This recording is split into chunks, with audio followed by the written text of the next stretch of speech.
Keyshawn, are you buying that LeBron has had no involvement in this search? Okay. What's the buying part, Skip? What is the buying part? That he has no involvement. Is the buying part that he is actively communicating with Jeannie and whoever's making the decisions? I buy that he's not. And here's why. Because all he's done so far is he's given them the name and said, hey, you know, I like JJ and y'all make y'all decision. Okay. But I like JJ. Okay. And now he steps aside. I got it. There's no involvement. Yeah. I just gave you a name. That's all. Hey, man, y'all should bring in Paul Pierce. Y'all do what y'all want to with it. And y'all make that decision. All right. Right? I mean, that's really what it is. Because you are not going to hire a head coach with LeBron James on your team. I agree. Without you're just some sort of communication at some point. Through I don't care who is through Clutch. At some point, your voice and his voice will interact via phone, via something. It's just, but look, I understand why LeBron is, or whoever's putting this out there saying he hands off, because he doesn't, that's okay. And that's fine. He doesn't want to be the bad guy. Doesn't want to be the bad guy if things go wrong. You just want to stay, out of it. You know, it's, as you know, Paul, it's one of those situations that if it doesn't work out, I need our relationship to still be good. I just need our relationship to still be good if it doesn't work out the way everybody envisions it to. But for not 1 minute do I think that LeBron didn't ever go to them and say, I like JJ Redick. I believe he has. Okay. Yeah, I mean, I think this goes along the lines of what Reggie Miller said during the game, just being held accountable. You know, when you put that out there that you don't About LeBron. About LeBron. Yeah. Well, he didn't actually say LeBron's name. But, well, I mean, I think a lot of it pointed toward LeBron. We're not dumb. When you say he's not involved with it, I don't believe that to be true because, you know, you still have a short window with him, and he's one of the most influential players of this generation. Of course he's going to have some type of involvement in all of this. You know, when you're talking about a guy he's going to be in the timeouts with, a guy he's going to be on the bus locker room and plane rides with, you want some input. Because as strong of a personality as he is, you don't want to have the wrong guy in that chair in front of him in those timeouts. So, of course, and then like you said, Key, when those names like JJ Redick come up, of course that has something to do with LeBron. I mean, they have a podcast together. They've been known to talk hoops. And so,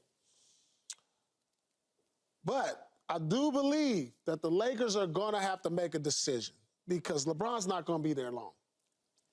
And this will be the fourth coach in 7 years. So you have to think like this, man. We can't just keep hiring coaches. This has to be a coach that's say, we're going to have here beyond LeBron's time. Yep.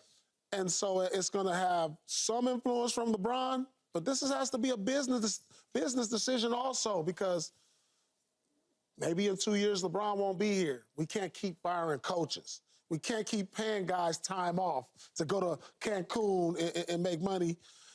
And so, but I do think Anthony Davis will have some say in this also. Agreed. And so, because he'll be there a lot longer. So maybe his influence may be a little more stronger than LeBron's. His input may be a little... With who? With who they decide to coach. Man, this decision is LeBron James's decision. Whether it's JJ or any other coach. I think AD is going to have some input on this. And here's what I'm going to say. You got to remember, AD is behind LeBron. So if LeBron says... Yeah, but also AD is going to be a Laker a lot longer than LeBron. You're not listening to me, though. AD is behind LeBron. So if LeBron says, right there, we ordering steak tonight, he going to say, okay, cool, just give me this cut. I'm good with it. I mean, that's just the reality of it. He rolling with what LeBron is rolling with. So if LeBron say this, coach, and AD say, nah, I don't feel that. But he ain't going to never say that. But he might. He's not going to say that. He might? No, because... Whose decisions, who's going to have more weight in all of this, LeBron or AD? If you're looking for I'm thinking AD at this point may have more weight in the decision than LeBron does. But if you're looking for the future, you're going to listen probably to what you would deem as your future, which is Anthony Davis. But Anthony Davis is not going to go against LeBron James. He may be. I can't see it. Are you I saying, can't see it. Mr. Johnson, I can't see it. that AD is more follower than leader? That's what he's saying. I said That's what he's saying. Okay. He gonna follow LeBron, which is his leader, which I'm okay with. 100%. But what if AD's not feeling JJ Redick coming in as the coach? It's highly possible It's he highly- wouldn't. Right. But that You may know what be. I'm saying? But that may be Yeah. true. But just like you told me, Paul, I mean, he ain't gonna say that. That's LeBron James. That player ain't gonna But say I that. think That's now LeBron James. I think we're getting at a critical moment to where it's like, all right, AD, he just signed a new deal. He's gonna be there. And LeBron getting ready to sign a new deal. LeBron's gonna sign a new deal, but you're gonna keep AD a lot longer than LeBron. He's much younger. Yes, it's true. And so, like, you have to go like, all right, AD's still a guy who you can have for the next 6-7 years. But it's not that the organization is not listening to AD. It's AD not listening to LeBron is the big thing, which I think he would listen. If it was LeBron, he gonna roll with LeBron. I mean, their relationship may not be what y'all think it is. Well, I think it's. You know what I'm saying? I think it's a It may good not- relationship. I It may mean- not be, but I think it's a good I mean, relationship. I saw LeBron break the scoring record and he didn't budge. He did not budge. He didn't budge. Yeah. He didn't get excited for him That's or a nothing. fact. I mean, we don't know. I don't know. I'm just assuming. Yeah. I will say this. You do make a good point. Just from a distance watching the games, AD is not a take charge, take over type of guy. His personality doesn't lend itself to just... And that's okay. And it is okay because he's a great player, man. He is a great player. And I don't use that word loosely. Right. He is most nights a top 5 player. And he earned a lot of points with me because he played basketball all year long. Yeah, he did. showed up and played basketball. All right. So now back to LeBron. This is no knock on LeBron. He has earned the right to have huge input into this decision just because he's LeBron bleeping James. And he does know this game at the highest level. And I think he knows more basketball than Darvin Ham knew basketball. That's just me.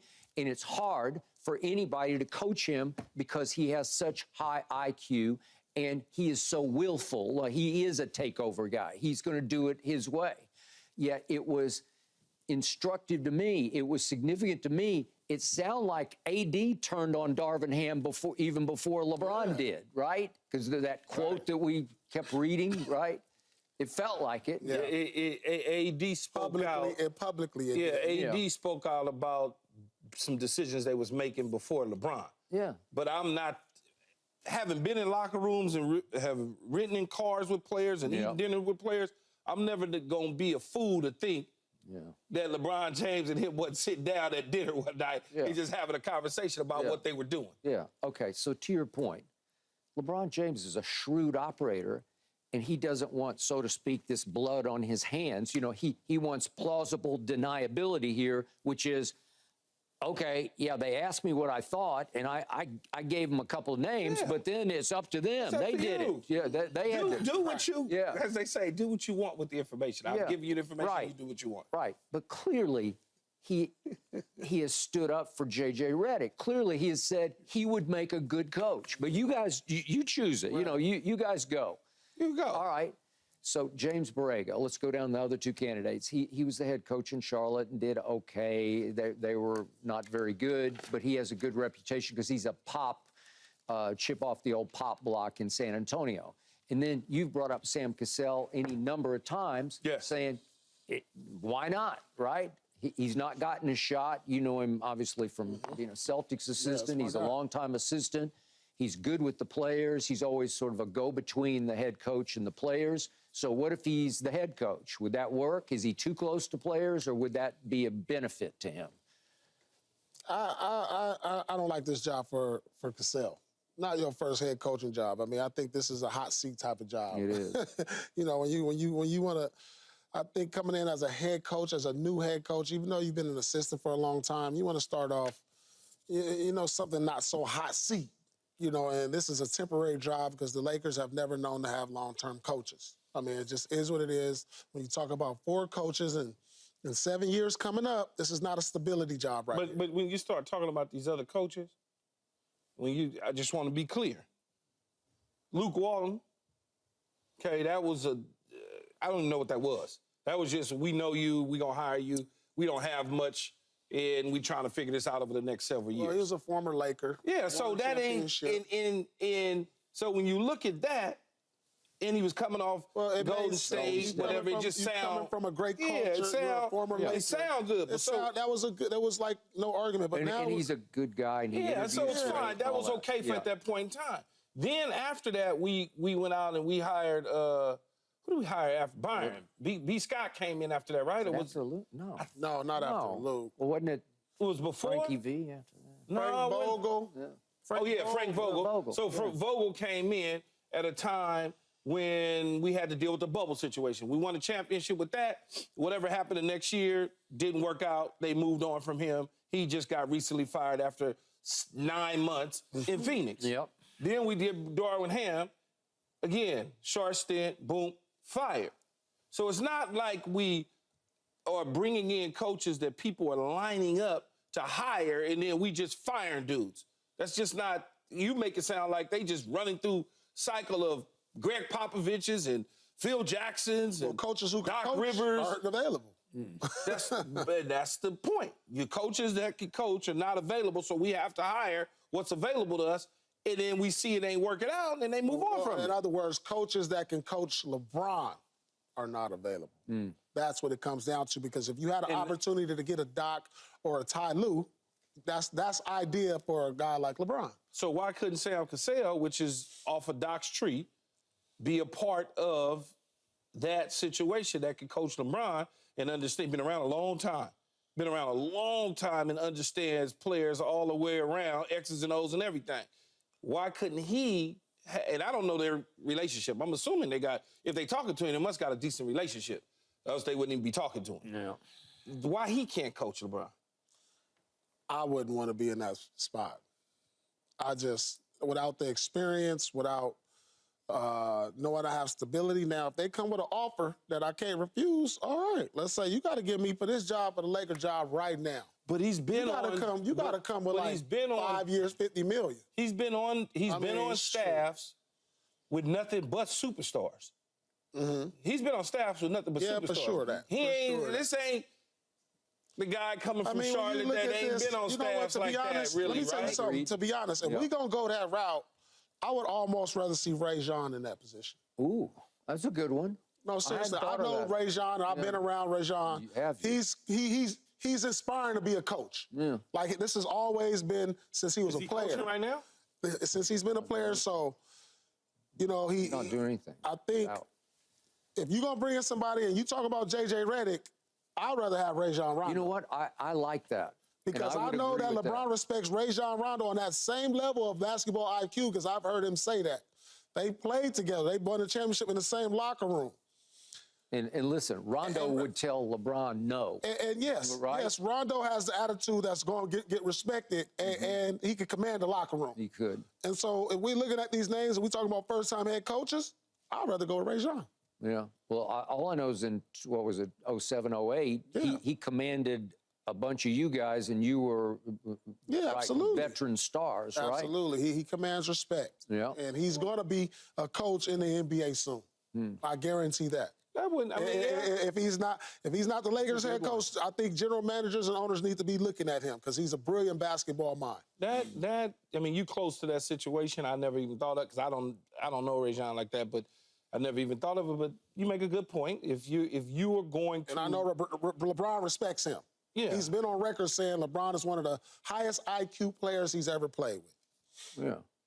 I mean, so, can he rub people the wrong way? Sure he can. Absolutely. But, So, a lot of coaches can.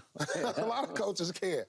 It's all right. That's an interesting one, because that's more interesting, because I think he's not going to be a pushover to LeBron. He'll value his opinion, but he's a strong, opinionated person himself. And LeBron is not going to push him over. Whereas I feel like the rest of these guys are kind of puppets.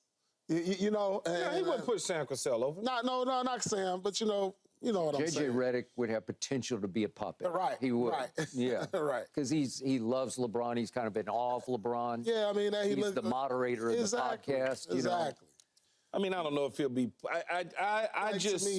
I worry about, for JJ, I worry about more than just LeBron. I do. I worry about these other veteran players that are on the team looking at him like, man, please. Because it is LeBron. Rondo is different. Rondo done played with some of these guys.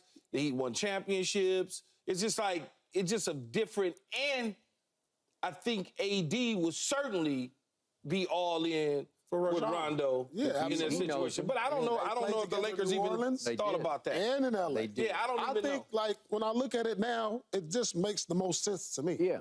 Well, if you're going after first-time head coach with no coaching experience that's coming off the streets, I probably would look at Rajon Rondo based on what Paul is saying. Yeah. Even by virtue of the position he played, he was the orchestrator. He was the point guard. Yeah. And JJ was more of an off guard. Most point guards make great head coaches. I mean, when you say JJ is more catch and shoot, 3-point shooter, yeah, I mean, really a point. I just like that. Out of all these names, I mean, it just clicked to me. I think Rajon. I think that's the one. I think that's. He don't want no part. LeBron ain't gonna say anything. Thanks for watching, Undisputed fans. Do you want more highlights from the show? Make sure to click that subscribe button for all the exclusive content from Undisputed.